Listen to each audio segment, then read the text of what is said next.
राजधानी recording studio Belwatia.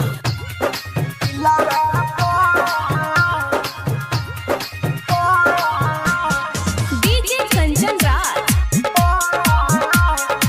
Hajipur Vaishali. लागल बच्चों के दिलावा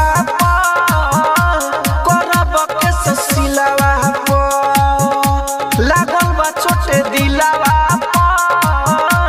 करब के ससिलावा मरत रही सुन रे यारवा गाल पके ओकर दिलावा लागल बच्चों के दिलावा करब के ससिलावा लागल बा छोटे दिलावा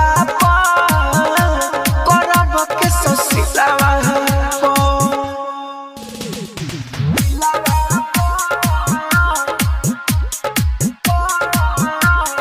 डीजे कंचन राज